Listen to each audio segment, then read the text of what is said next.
আমার হচ্ছে অনেকদিন ধরে শখ ছিল যে আমি হচ্ছে মাছের হাঁড়িতে মুরগির মাংস রান্না করবো।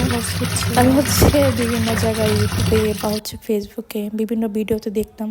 তো আজকে আমিও ট্রাই করলাম যে দেখি, আমিও চেষ্টা করে দেখি কেমন লাগে।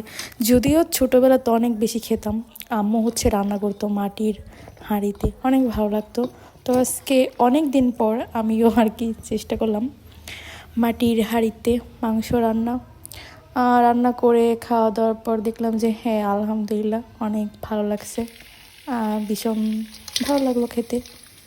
ইনশাল্লাহ এখন থেকে যখনই হচ্ছে গরুর মাংস বা মুরগির মাংস যেটাই রান্না করব, মাটির হাঁড়িতে রান্না করে খাবো।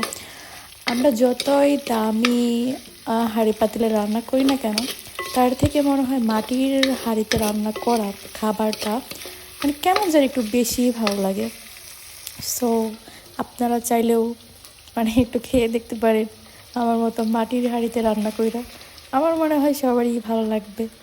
আর মেয়েদের একটু শখ থাকে যে মানে ছোটোবেলায় থাকতো না যে আমরা হচ্ছে জুলামাতি খেতাম বা হচ্ছে যে একটু মজা করে মানে খেলতাম রান্না বাড়া।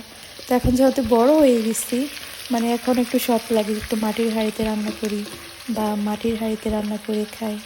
তো আজকে আমি হচ্ছে বিগত 10 থেকে 12 বছর পরে মাটির হাঁড়িতে রান্না করলাম অ্যান্ড রান্না করে খেলাম।